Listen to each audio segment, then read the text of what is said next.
Alright, so in this episode, I'm actually going to be doing a recap of some code that I actually wrote last night.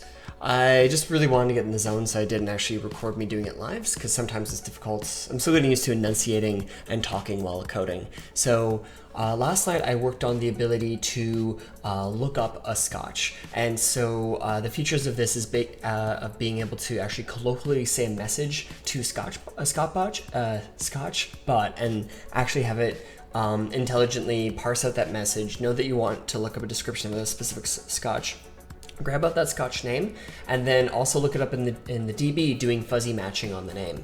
So I'm just going to quickly go over the setup of how I did that. So first thing that I did was I added this new function to our API called lookup. So what this is going to do is this is going to take our best match, and it's going to be do this by looking through each of our Scotches and compare the Scotch name that we pass in, all lowercase everything, just to make sure capitalization doesn't mess anything up, and we pass it and we compare that to whatever Scotch name that we're currently looking at. So we use this compare function. I think I mentioned this last time. It's using a string similarity library, which is using a dice coefficient algorithm, a little bit better than a Levenshtein distance, and it gives you a number between 0 and 1 for how related strings are. So this best match is going to return me a Scotch that is the best. I'm going to return a object that has a confidence, so we're just going to recalculate this because this operation is pretty fast, and our best match. So this has all been cleaned up, very specific, and it works very, very well. Okay, so we come back to Scotchbot. Now, so I can now pass a Scotch name in, and it will work, but people aren't just going to be like Scotchbot like Lagavulin. We're going to have more commands, so we actually have to parse it kind of intelligently. So one thing I found that works really, really well for Slackbots is really just looking at a couple of keywords and see if you've said those and a couple groups of keywords together, and triggering your commands on that way. It allows for pretty flexible messages, usually max out at about 5 to 7 unique commands before they start stepping on each other, but here we're going to be working in that amount, so that's going to work out. So down here, we're going to be having some trigger words like tell me, review, describe, description, and thoughts. So this actually, I came up with these from writing out a bunch of ways that I expect people to ask for reviews of Scotches, and so you can see these down here. So you have, hey Scotchbot, can you tell me about Ardbeg? So that's where the tell me trigger would come in. What's a review of Ardbeg? Things like that. So that triggered fine. However, I was running into this issue where, how do I get that you're actually talking about Ardbeg specifically?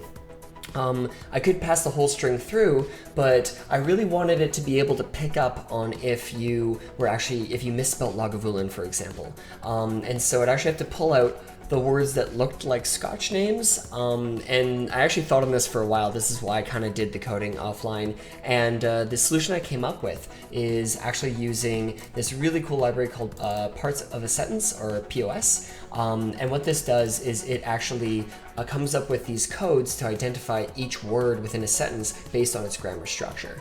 And so this will give you adjectives, adverbs, nouns, proper nouns, things like that.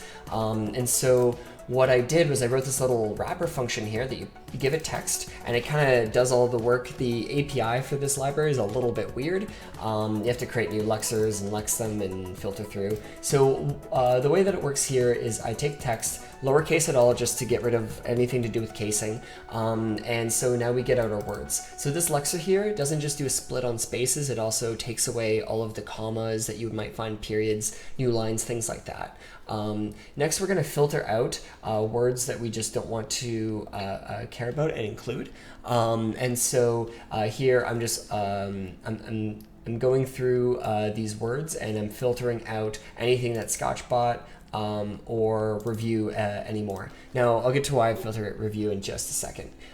So this is going to return me all of these pairs that they come up with. So the way the API returns the information is it's actually an array of arrays, and each of the subarrays are just always 2 elements. First element is the word that you want, and the second element is the code you're actually looking for.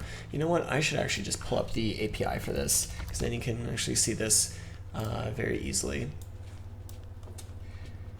So you can see that it actually returns an array of arrays, and each word is actually given a code which represents on this chart down here. So you can see we have proper nouns, we have cardinal numbers, and things like that. Cool. So this is going to filter out any words that we don't want. And what we actually want to match on is nouns, proper nouns, and cardinal numbers, for example. What was that called again? Yeah, just cardinal numbers. Not why it was CD.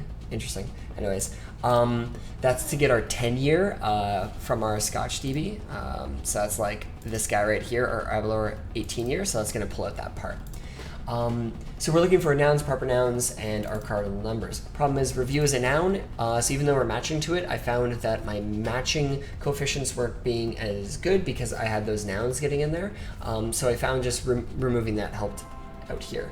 So here we're going through each of the words, we're grabbing out the parts of the speech, ooh, I can get rid of this check here because we shouldn't have a Scotchbot anymore.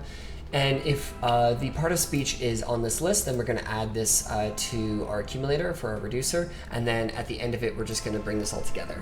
So what this is going to do is this is going to return us a new string of all the important words, as I call this, in this text.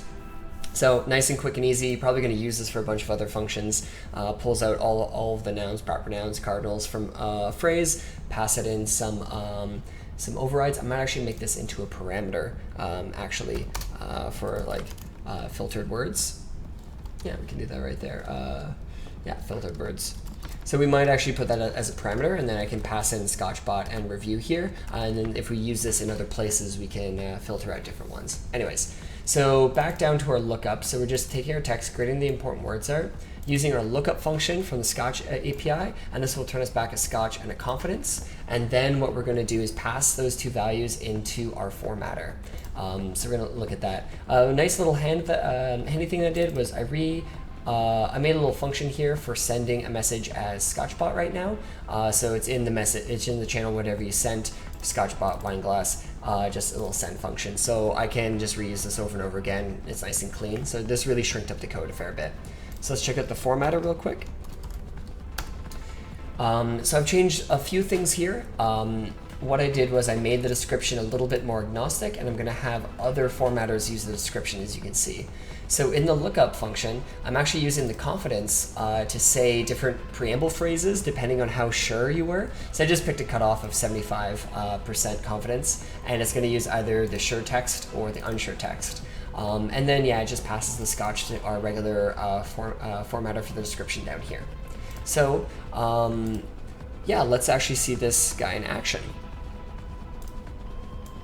So we'll pull over our Scotch test. I already have some things up here, so you'd be like, hey, Scotchbot,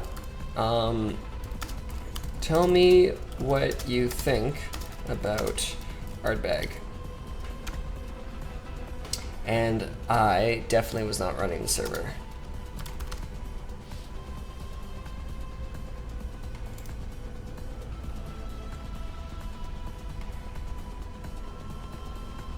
Perfect.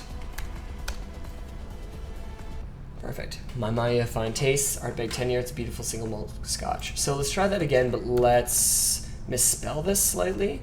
So let's do that.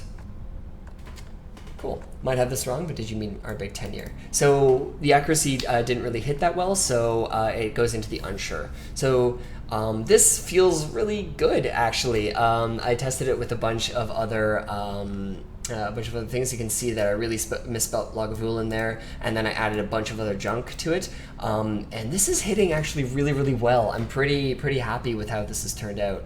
I also, if you notice, I added a little tiny function here for just grabbing random scotches.